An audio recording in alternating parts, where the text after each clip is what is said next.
Hi friends, இன்றைக்கி December 4ஆம் தேதி. இன்றைக்கி மகாநதி சிறையில் என்ன நடக்குதுன்னு சொல்லிட்டு பார்த்தீங்கன்னா, விஜய் வெண்ணிலாவுக்கு சொடுக்கெடுத்து விட்டுட்டுருக்காரு இல்லையா. அவங்களுக்கு அவங்க பழைய ஞாபகத்தை கொண்டு வரதுக்கு விஜய் ட்ரை பண்ணிகிட்ருக்காரு. ஆனால் அதை பார்த்துட்டு காவேரி ரொம்ப உடஞ்சி போயிடுறாங்க. பின்னாடி நின்றுட்டு ராகினி என்ஜாய் பண்ணிகிட்ருக்காங்க. தாத்தா இது எல்லாத்தையும் கவனிச்சுட்டு தான் இருக்காங்க. காவேரி எதுவுமே பேசாமல் அமைதியாக போயிடுறாங்க அவங்க அம்மா வீட்டுக்கு. இங்கே சாரதா கவலைப்பட்டுட்டு உட்காந்துட்ருக்காங்க.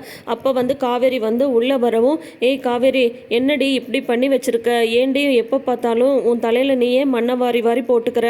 உன் தாலிக்கு பங்கம் வர மாதிரி அந்த பிள்ளை இப்போ எதுக்கடி கூட்டிகிட்டு இங்கே உட்கார வச்சிருக்க அப்படின்னு சொன்னதும் பாட்டியும் அதான் சொல்கிறாங்க. என்ன காவேரி நீ இப்படி பண்ணி வச்சிருக்க அப்படின்னு சொல்லிட்டு பாட்டியுமே சொல்கிறாங்க, எனக்கு என்னமோ அங்கே நடக்கிறதெல்லாம் சரியாகவே இல்லை அப்படின்னு சொல்கிறாங்க. என்ன பாட்டி, நீ தேவையில்லாமல் இந்த மாதிரிலாம் பயப்படுத்திட்டு அம்மாவையும் பயப்படுத்தி வச்சிருக்க. என் புருஷன் மேலே உங்கள் யாருக்கும் நம்பிக்கை இல்லையா? எனக்கு நம்பிக்கை இருக்குது. அவர் அந்த மாதிரிலாம் என்னெல்லாம் விட்டுற மாட்டார். அவருக்கு அந்த பொண்ணு எவ்வளோ பிடிக்கும் எனக்கு தெரியும். அதனால் இப்போ அந்த பொண்ணை இந்த மாதிரி ஒரு நிலைமையில பார்த்துட்டு என்னால் எப்படி அந்த விஷயத்தை இவர்கிட்ட சொல்லாமல் இருக்க முடியும்? அதனால தான் நான் சொன்னேன் அப்படின்னு சொல்கிறாங்க. ஆனால் சாரதாக்கும் பாட்டிக்கும் அதில் இதே உடன்பாடே கிடையாது.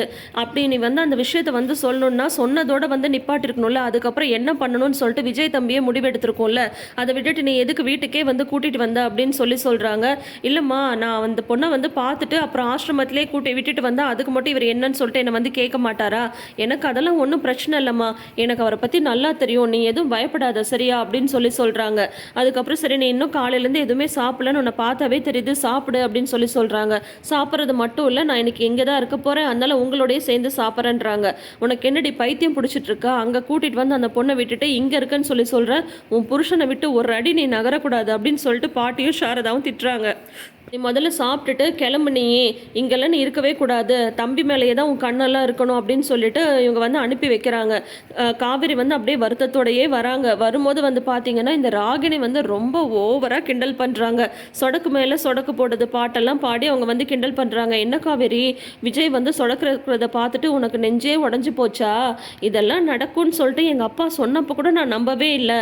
நம்மளே வெண்ணிலாவை வீட்டுக்கு கூட்டிகிட்டு போயிடலான்னு சொன்னேன். ஆனால் எங்கள் அப்பா சொன்னார், இல்லை இல்லை காவேரி தான் வெண்ணிலாவை கூட்டிகிட்டு போகணும், அப்போ தான் விஜயோட ரியாக்ஷன் கரெக்டாக லைவாக இருக்கும்னு சொன்னார்.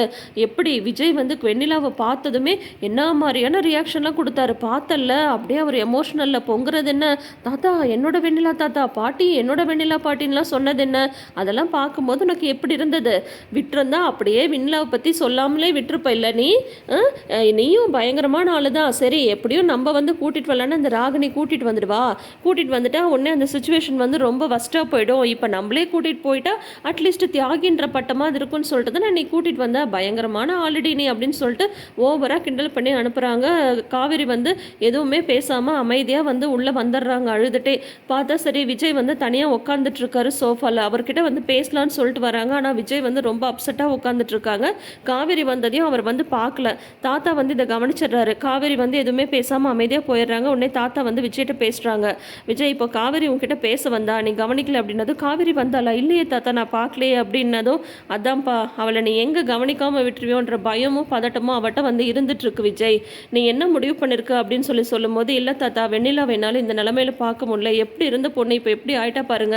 அவளுக்கு நாளைக்கு நான் ட்ரீட்மெண்ட் கொடுக்க ஆரம்பிக்க போகிறேன். டாக்டர்கிட்ட பேசிட்டேன். நாளைக்கு போய் பேசிட்டு என்ன ஏதுன்னு பார்க்கலாம் அப்படின்னதும், பார்க்கலாம்ப்பா, தாராளமாக பார்க்கலாம், அதெல்லாம் நான் எதுவுமே சொல்லவே இல்லை.